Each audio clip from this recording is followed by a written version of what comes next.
Welcome to Easy English Talk. I'm Jason. And I'm Sarah. In today's explainer, we are going to unpack a huge problem.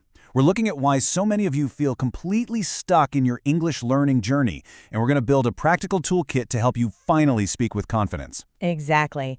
If you've been reading all the grammar books and watching endless videos, but you still freeze up when someone actually talks to you, well, you are definitely in the right place. And trust me, you are not alone in this. So let's dive into the big question that haunts so many non-native speakers. Why do we study English for years, but just freeze when it's time to speak? Right? It is incredibly frustrating.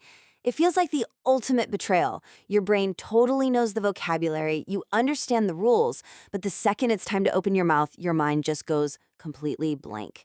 Understanding this hesitation is the very first step to actually overcoming it. Here's our quick roadmap for today's explainer. We'll start by looking at the fluency plateau. Then we'll see why consistency beats intense study, and we'll master some solo speaking techniques. After that, we'll talk about transitioning to live practice, the power of making mistakes, and finally, why slow progress is real progress. Let's get into it. All right, moving right into Section 1, the fluency plateau and why speaking is so hard. You know, passive learning is such a familiar trap. You might spend hours sitting safely on the couch watching English videos, which kind of tricks your brain into feeling really productive. Oh, for sure. But when you are faced with a real person, a huge barrier goes up. Our sources point out that fear of judgment and just obsessing over having perfect grammar keeps us frozen on the sidelines.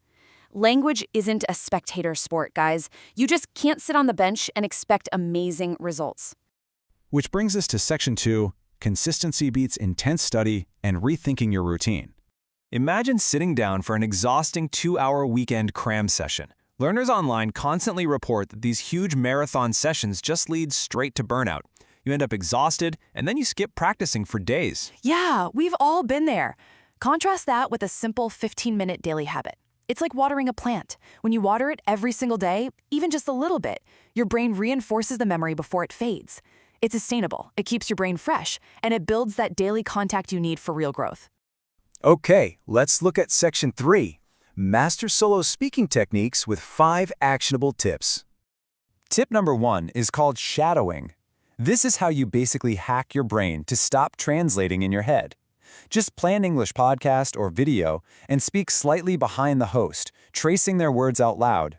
It's a real game changer. You are literally training the physical muscles of your mouth to move at a native speed, all without the heavy cognitive load of trying to generate your own original sentences. Tip 2 revolves around the number 60. Challenge yourself to speak out loud about any familiar topic for 60 seconds without stopping. And here's the catch. If you stumble, you just push through. You are training for forward motion. In real life, conversations punish hesitation way more than a dropped preposition. So whatever you do, do not stop to correct yourself. Tip 3 is fun. Become the narrator of your own life. Just like Elisa, a university student from our sources who narrates her morning routine out loud. She'll say things like, "I'm boiling water, I'm grabbing my backpack." It might sound a little silly at first, but it turns dead time into zero judgment active practice. Doing this as you cook or clean or commute, that easily adds up to dozens of minutes of active speaking practice every single day. Tip 4 brings in AI as your personal zero-judgment language coach. Just tell an AI app to act like a kindergarten teacher, pick a super basic topic, and speak 8 to 10 sentences into your mic. This is so cool because you get instant, customized feedback on your pronunciation and sentence structure. And the best part? You get all that practice without the anxiety of a real human judging you. Let's quickly recap that solo toolkit. You've got shadowing native speakers, the 60-second rule, narrating your day, practicing with AI, and tip number 5, watching media with subtitles, then without, and summarizing it out loud. These are absolutely fantastic daily warm-ups, but they do have a hard ceiling. Eventually, just talking to yourself isn't quite enough to reach full fluency. And that leads perfectly into Section 4. Transitioning to live practice and breaking that solo limit. Solo work is great for building your pronunciation and vocabulary, but look at the massive shift required for live practice. Only real live conversations train your reflexes for spontaneous Q&A. Exactly. You have to build up a tolerance for the emotional stress of speaking to a real human being.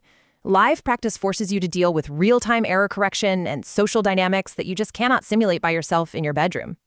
Let's move right into Section 5, the power of mistakes and reframing failure. We need to stop using such harsh language with ourselves.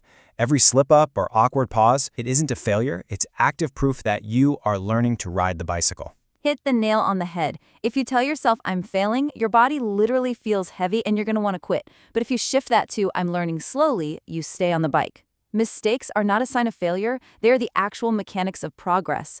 Always focus on getting your meaning across, not on having perfect grammar. Bringing us to our final section, Section 6, slow progress is real progress and trusting the journey. There is this truly powerful quote from the Chill English channel that reminds us that progress isn't a fast, straight line. It says, slow progress asks you to trust something you cannot fully see yet. Wow, I love that.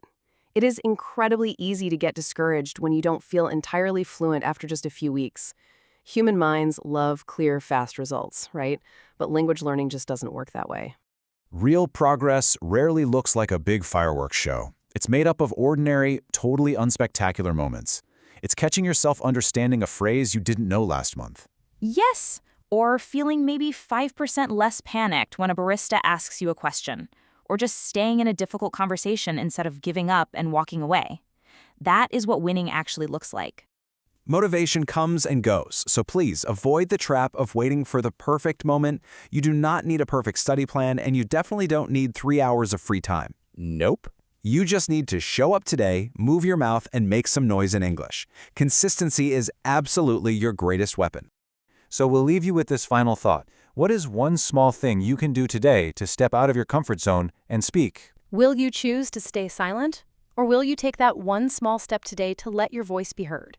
Thank you so much for joining us for today's Explainer on Easy English Talk. Start your timer, go make a few mistakes, and embrace the messy, wonderfully rewarding journey of learning. We'll see you next time.